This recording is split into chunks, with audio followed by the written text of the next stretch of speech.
Hey, y'all. Thank you for tuning in to another episode of Unfeigned, the podcast. I'm Jay. I'm your host.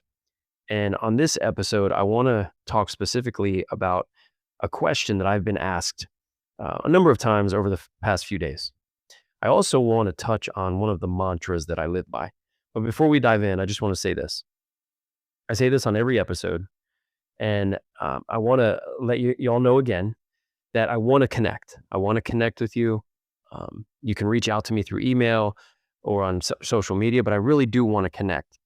And as I was talking with someone about that, after we had finished our conversation, I started to think like maybe that invitation has been too general, right? Because I really believe that my story, God has used my story and is using my story to prepare me for something greater, but He's also using my story and elements of my story to help people. And I've really loved that I've gotten to talk to some of y'all, and hopefully it helps, and hopefully it can encourage you. And I want to connect and do more of that, but I want it to be a little bit more specific. So I'm throwing this out there. Okay?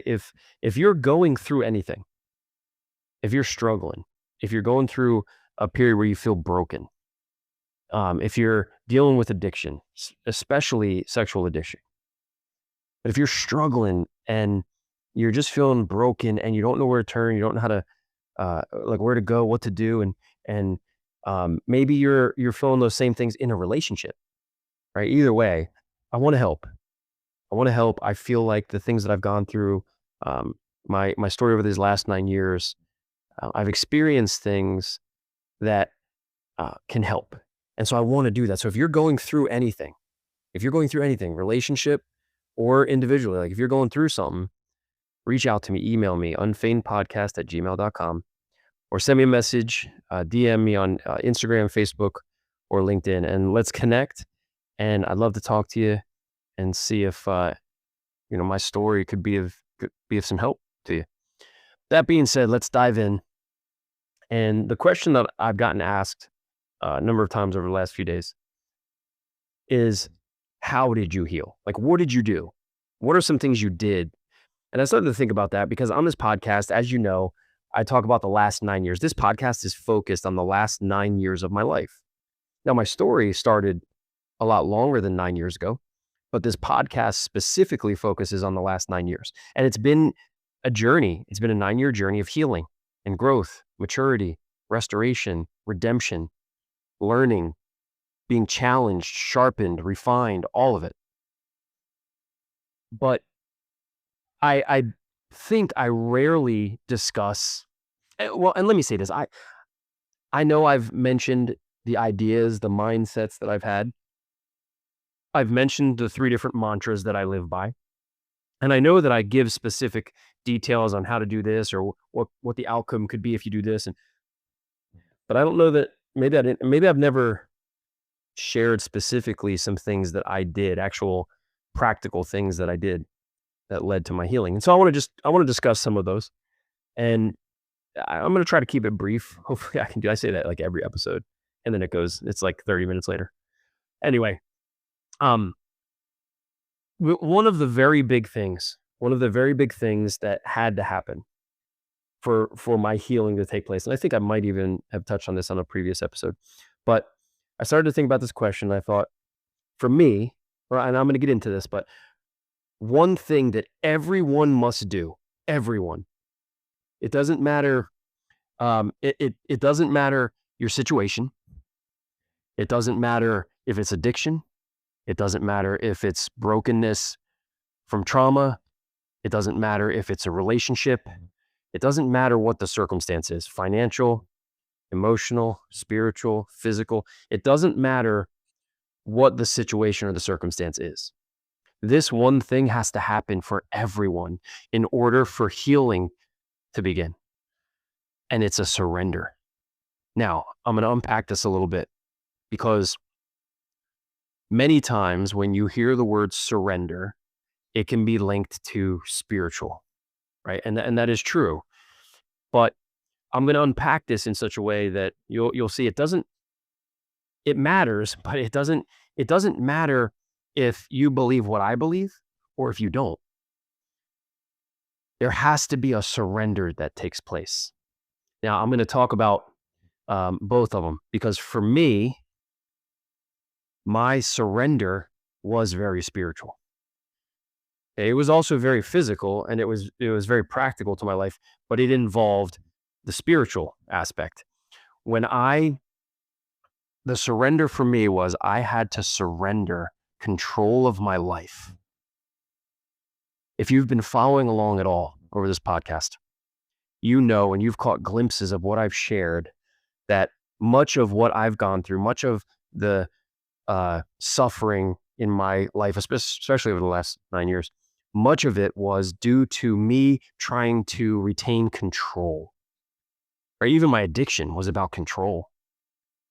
And I had to come to the place where I surrendered control of my life. Now, for me, I have faith in Jesus Christ. I believe in God. And my faith is in Jesus Christ. And for me, my faith played a huge, crucial part in my surrender. And when I fell to my knees at the foot of a cross and I surrendered everything, that meant I had to hand over my ex-wife. I had to hand over my kids. I had to hand over my addictions. I had to hand over my mindset and my attitudes and my behaviors and my past and my present and my future.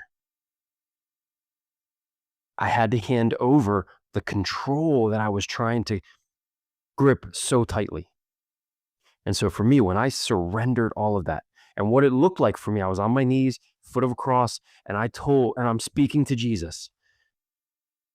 Now, if you share the same faith I do, then you know that we can freely go before God. We can freely do that and talk to him. We can pray, we can talk to him at any given time.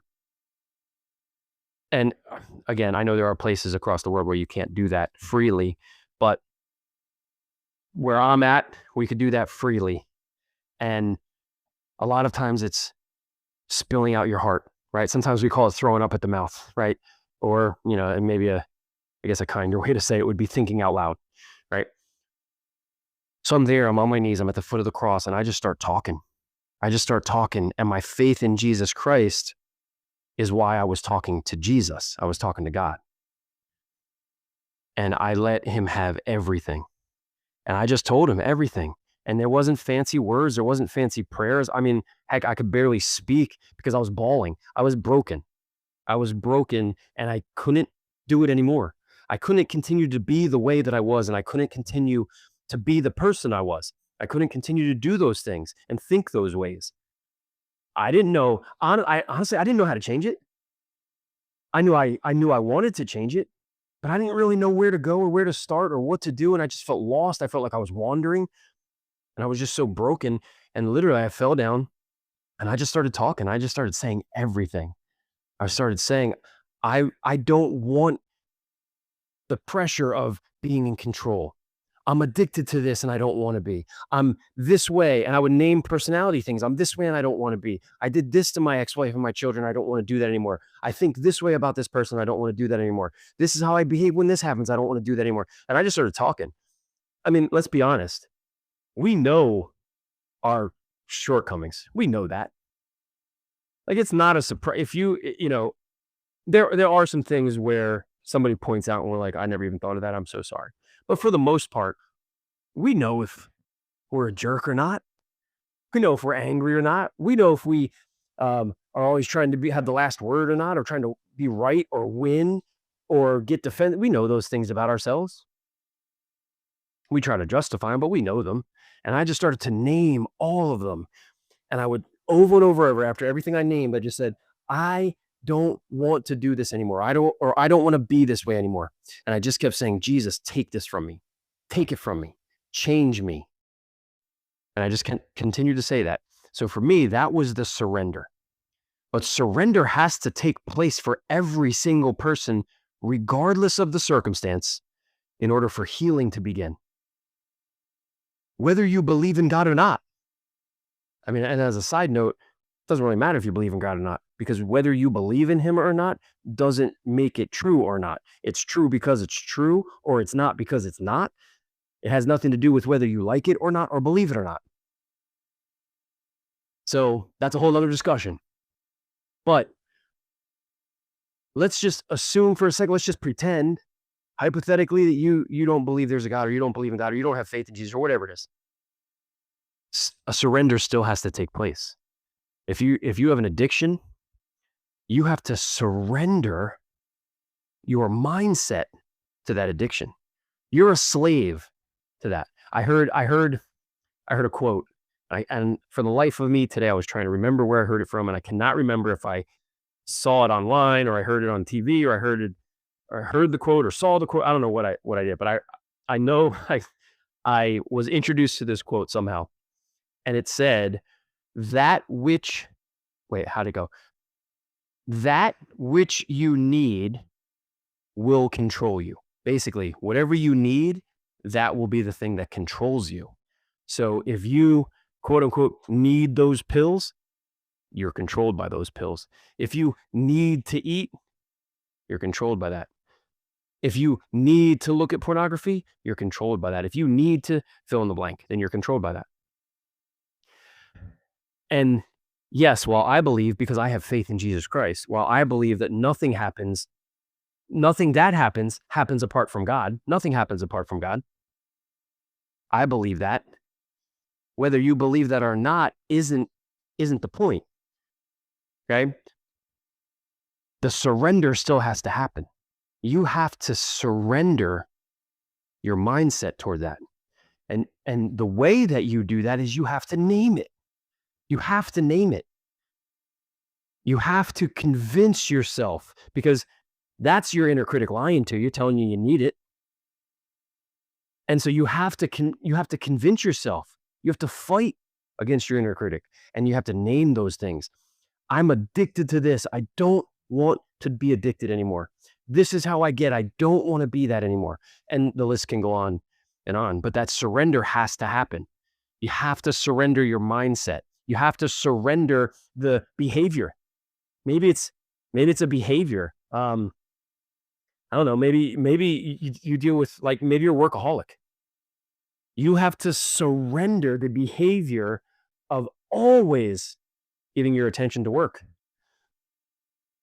And it has to be a very practical thing, like naming it. So I want to go to work now. I want to do work now, or you literally have to name it and say, I am not getting on the computer. I'm not going into the office. Now, y'all, I'm going to reiterate, a surrender has to happen. I have faith in Jesus, so my surrender was both spiritual and physical. If you don't have faith in Jesus, your surrender is still spiritual and physical, but you may only recognize the physical, and that's fine. Either way, the surrender has to happen for every single person, regardless of the situation. And the practical step is you have to name it. You have to name it. You have to continue to convince yourself and say it in order to change your mindset around whatever that is. But a surrender has to happen. And y'all, I am saying this like it's super easy. It's not easy. It's extremely simple. Don't get it twisted. It's very simple. It's very simple. And I'm going to touch on one of the mantras. I said that in the beginning of this episode. I'm going to touch on one of the mantras. And I'm going to kind of foreshadow it here, but it's very simple because it just starts with a choice. Anyone, no matter what, no matter the situation or circumstance, anyone can make a choice. That's not the hard part. That's super simple. When it becomes not easy is after that. The choice is simple. Anyone can do it. Anyone can make it. It is as simple as naming it, saying it. What happens, what you have to do after that in order to see that choice realized, that's the hard part. That's where it's not easy. But the first thing was, there has to be a surrender. There literally has to be a surrender. After that surrender, now this is for me. Okay, I'm going back, not general anymore. I told you I was going to share some practical things for me. For me, after that surrender, okay, and maybe I'll just kind of interweave the mantra instead of separating them. Okay, so the mantra that I want to touch on is choose, commit, confront. Right? I've said that on previous episodes. It's super important. There are 3 mantras that I live by. Be curious, not judgmental. That's one. And in no particular order, it's just the ones that I'm thinking of. So be curious, not judgmental. That's a mantra I live by. Choose, commit, confront. That's a mantra that I live by. And whatever you give your attention to, you will become attracted to. Whatever you become attracted to, you will pursue. That's a mantra that I live by. On this episode, we're going to touch on choose, commit, confront. So that surrender that takes place, that's the choice. Surrender has to happen. You have to choose surrender, not control. And so that's the choice. For me, the next part of that is the commit. And the commitment phase is the longest and it's the hardest.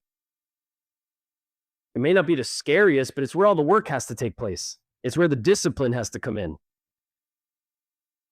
And so I had to commit to changing whatever it was, all those things that I named and surrendered. Well, now what? I can't, and now what for you? You cannot just surrender and then go on about your life. Surrendering doesn't mean changed or healed. Surrendering is the start. And if you surrender these things and never replace them, you'll go right back to them. And that's the commitment part. That's commit. So you made the choice, now you commit.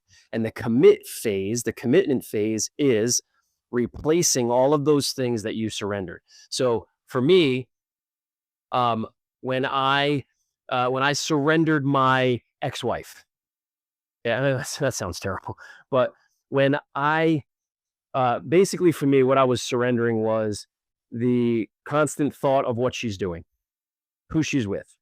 And I'm not even, that's not even assuming she was with it. I'm just saying, like, these are the thoughts that were going through my mind. Like, what is she doing? Where's she at? I want to know what's going on at the house. And like, I wanted to have my foot in the control part of it. Like I wanted to know what's going on. And like, oh, is she thinking this or is she doing this? And where's she at? And all that kind of stuff. So for me, that was the surrendering of my ex-wife was, Jesus, I don't want to think like that anymore. I don't want to wonder. I don't want to question. I don't want to assume. I don't want to do anything like that. So that's the choice. But the commitment phase was now what? So now what? So here's what I did. I very purposefully would talk to myself. Okay. And if it's crazy, fine, be crazy then. And honestly, it takes a radical change. It takes crazy to change, right? But I would very purposefully talk to myself if I had to send a text to my ex-wife. And listen, in the beginning, I did not get this right at all. Like I failed at it. Even after I made the choice and the commitment to see that choice through, I still failed because it's a process for all of us. It's going to be a process. You're not going to say I surrender and then I'm healed, like, and I've arrived, and it doesn't work like that. So there's going to be some hiccups along the way. There's going to be some setbacks along the way. And you're trying to minimize the number of those along the way until there aren't any anymore. And even then there's still going to be one here and there because we're human and sinful. But I had to purposefully talk to myself if I was going to send a text to my ex-wife, or I got a text or a phone call or whatever. And I had to tell myself that I surrendered how I was before. And now here is how I'm going to act. One of those things was, I am not going to be quick to answer. I did that often. When someone would come at me with something, even if they weren't actually quote unquote coming at me, like my defenses went up and I was ready to give an answer, right? I was ready to justify it or fix it or excuse it or whatever, defend myself. And that's not even what's needed, but that's how I was. And so that was one of the things I surrendered.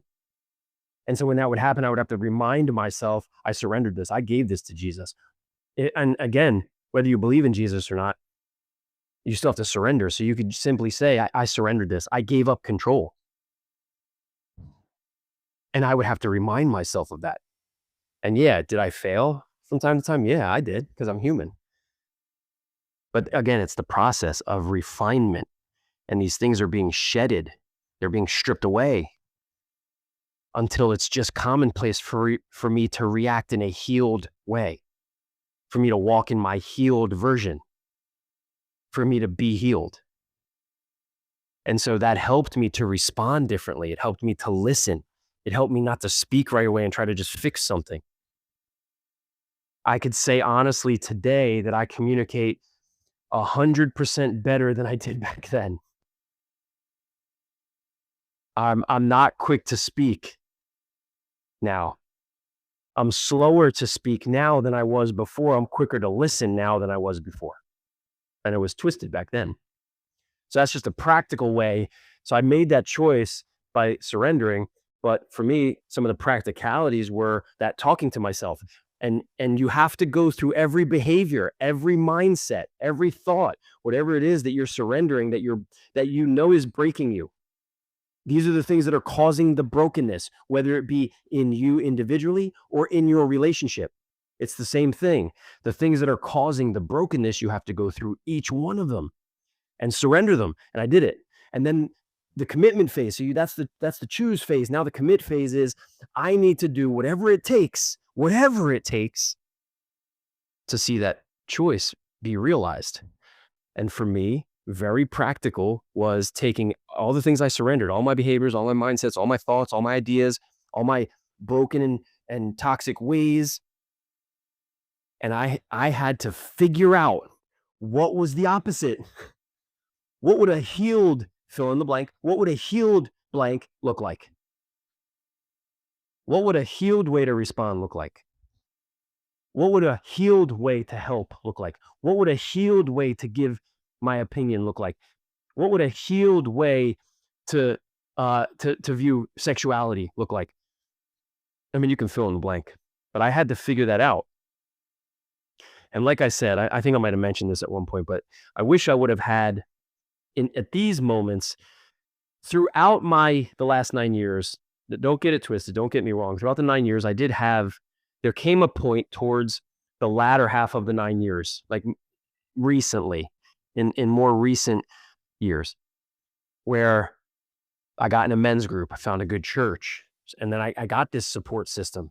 But I didn't have that early on. And my darkest moment, when I'm standing at the gates of hell, I didn't have anybody that could speak into my healing.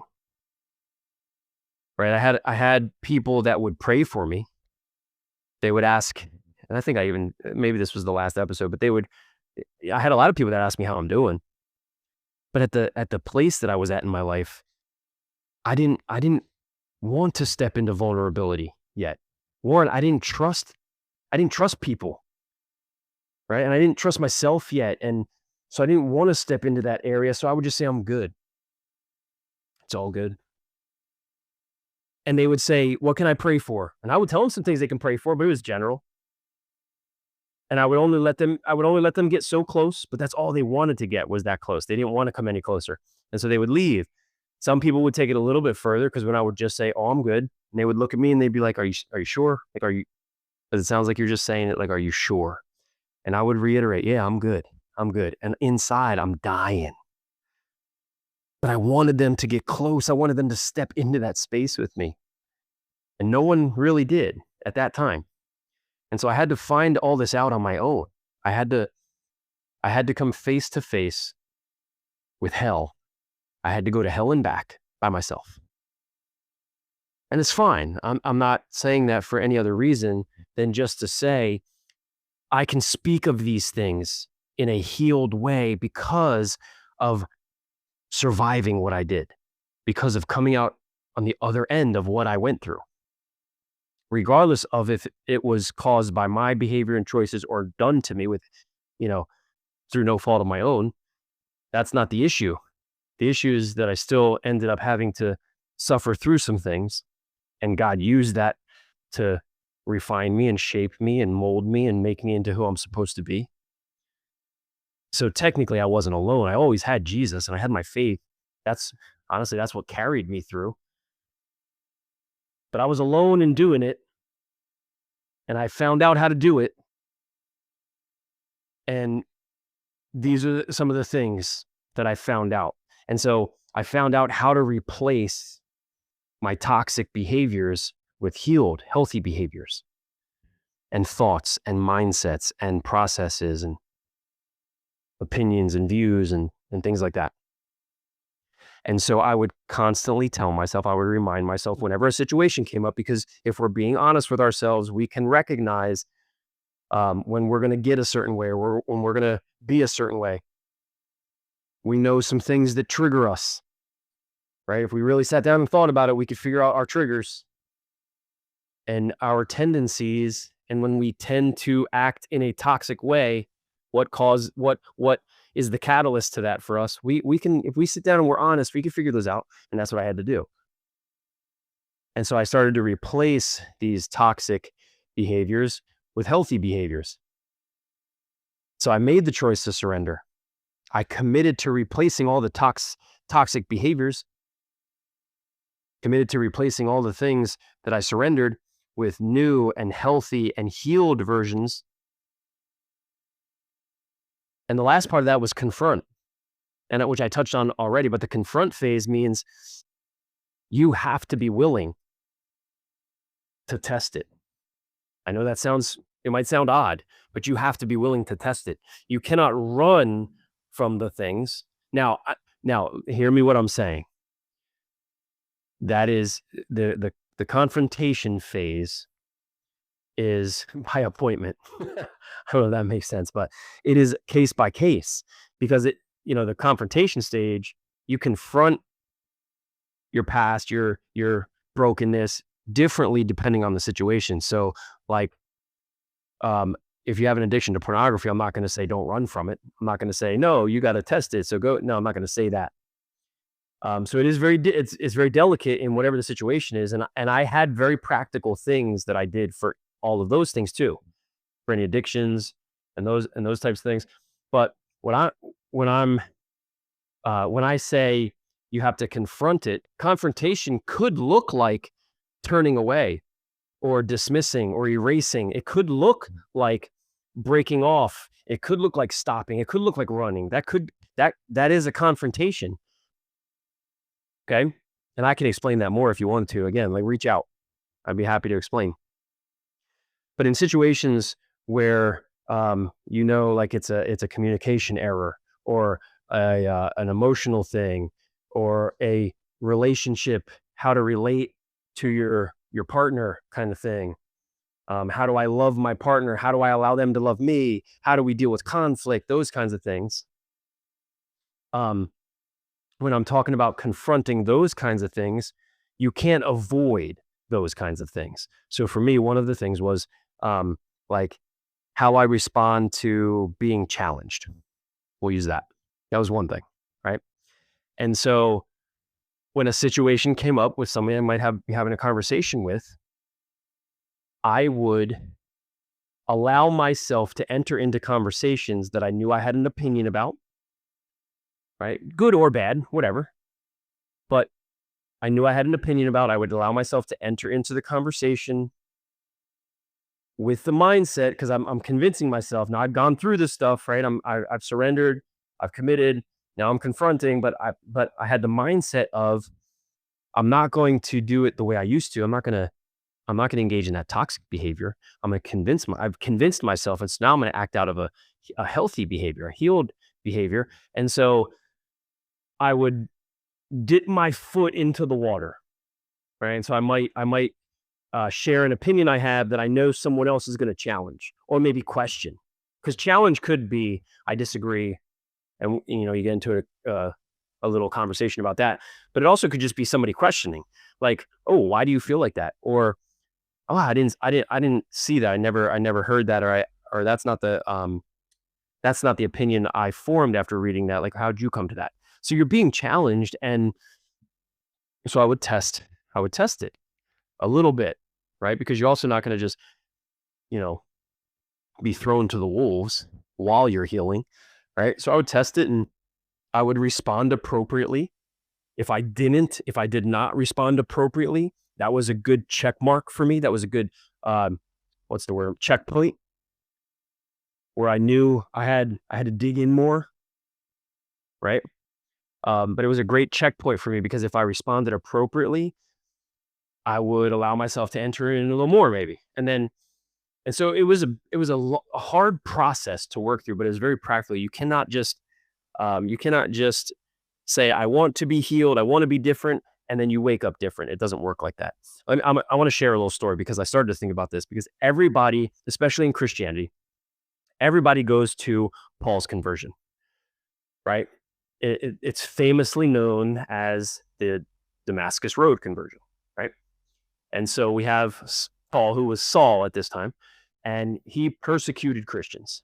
It literally says that he was on his way after he had just finished spewing hate about the way, about Christianity, about followers of Jesus. He was on his way to go and petition the high priest that he could lock up anybody that proclaims the name of Jesus, any Christ follower, right? Anybody that supported, quote unquote, the way. That's what it was called. He was literally on his way to go and petition the high priest to say, I would like to arrest and throw in jail anybody that does this, and whatever else we'd be allowed to do to them.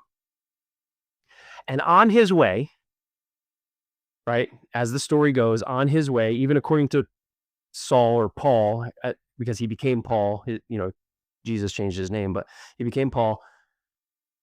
On his way, there's this huge flash. It's called a blinding light, right? This blinding flash of light, right? And it causes them to fall to the floor, fall on the ground, right?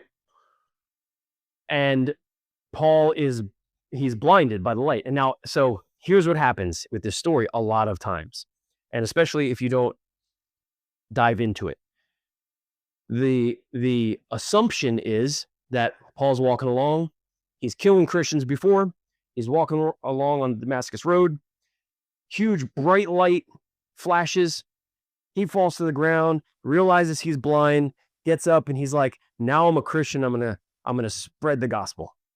That's not how it happened, actually. And this is important.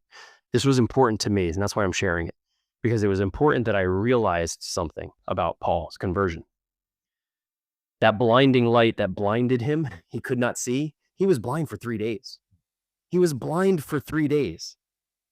Unbeknownst to him, the Lord went to a follower, a believer named Ananias, went to him and said, I'm sending a man to you, and I want you to tell him what my orders are for him, what he will do now for the rest of his life. I'm going to show him how much he'll have to suffer for my name. And I want you to tell him, I want you to commission him, and you're going to restore his sight. And Ananias even was like, Lord, I think can we talk for a second? Like, we have to have a conversation. Like, do you know who this man is? He's the dude killing us. And you want me to tell him that now you got to speak about Jesus to everybody? The same people he's trying to kill? Like, so he's hesitant, but he's got his orders, right? The Lord appeared to Paul too and said, you're going to go down to this place and you're going to meet, there's going to be a person in Ananias, and he's going to tell you what you have to do. So Paul, he's blind for 3 days, and he doesn't even know, he doesn't know what's going on. He literally was just in the mindset that he was in of killing Christians, of hating the way. He's blinded by this huge, ginormous flash of light. And he's blind for 3 days. He has to suffer in blindness for 3 days. With the only instruction is he's gonna go down, and this person is going to restore, or this person is going to give him his marching orders for the rest of his life. So the men that were with him brought him down to this man, Ananias. He tells him, this is what the Lord has for you, restores his sight. Paul goes on to be the great, if not the greatest, one of the greatest missionaries we've ever known, the world has ever seen. Right? Suffers for Jesus, spreads the gospel, biblical hero. But what's important, and what I realized, is that he suffered in blindness for 3 days. Now, I don't know what it's like to be blind, and I don't know the suffering that took place in those 3 days, but he had sight and then lost it. If that were me, panic would set in a bit, especially since I just saw this huge flash of light. Now I can't see. I'm told to go down and I'm going to be told what I'm doing the rest of my life. There's got to be emotions tied to that. And so when I realized that he suffered in blindness for 3 days before Jesus converted him, or, while he was being converted, and then to get his mission from the Lord of what he would do the rest of his life, I realized that for Paul to step in to being who God created him to be, for him to step into the mission that was divinely designed for him, he had to suffer. He had to go through suffering. He had a past. And it was a dark past. And God used that past. But then he had to go through something. And he had to suffer. He had to go through some suffering in order for his healing to begin. Right? And in order for him to be the man that God needed him to be, he had to go through some things. And he went through some things for 3 days. And that hit different for me. And you might be suffering longer than 3 days, shorter than 3. I don't know. I suffered longer than 3 days. I didn't go blind. What that tells me is we all suffer different times. We all suffer at different levels of suffering, hard, easy, whatever. The consequences of our suffering is different. The results are different. The length of time we suffer is different. What causes us to enter into the suffering is different. All these things started to hit me. And I just thought, it's a process. It's a process. And it's not, even Paul's conversion was not instant. It was not bright light, blind, now I'm a Christian. There was a process. And he had to do some things. He had to do some very practical things before he was able to step into his healing. And so, y'all, if I can leave you with those things: choose, commit, confront. That mantra has been so crucial for my healing. And I believe in my heart, I'm convinced in my head that it's crucial for healing in general, for anyone's healing. Choose, commit, confront. That first phase, choose, there has to be a surrender. And I already touched on what that surrender could look like, but there has to be a surrender. The commit phase, that second part, the commit phase, there has to be a replacing of all the things you surrendered. There has to be a change in doing whatever it was that you used to do the old way. There has to be a new way, and it has to be healthy and healed. And then the confront stage is the stepping into it, stepping into your healing, right? Testing it. And y'all, like I said at the beginning of this episode, I will always throw this out there. I want to connect with y'all. I want to connect with all of you that listen. Email me, unfeignedpodcast@gmail.com. DM me on Instagram, Facebook, or LinkedIn. And on those social media platforms, if you go on there, I put up a little teaser slide type thing that every time I release a new episode, I'll put up a little slide / teaser. And but if you go to those social media thing, you can send me a DM there, send me a message, or you can just email me. Either way is easier, whatever's easier. But I'm gonna put this invitation out a little bit more specific. If you're struggling, if you're going through something, if you need help with anything that has to do with healing, individually or in a relationship, if you're needing help with those kinds of things, I want to help. So email me, reach out to me on social media. Y'all, thank you so much for listening. I appreciate y'all so much. I can't say this enough. I really can't. But I just appreciate y'all tremendously. Whether you've been following along the whole time from the beginning, or this is your first one, or anywhere in between, I'm just so grateful that anybody would listen to my story. And I've prayed from the beginning that my story would help even just one person, whether it's help them with something specifically or just encourage them or they can relate to whatever it is, however it's packaged. I just pray and I hope that my story and this podcast can help even just one person. Y'all reach out to me. Again, email me unfeignedpodcast@gmail.com. Hit me up on Instagram, Facebook, or LinkedIn. And until next time, we'll see you then.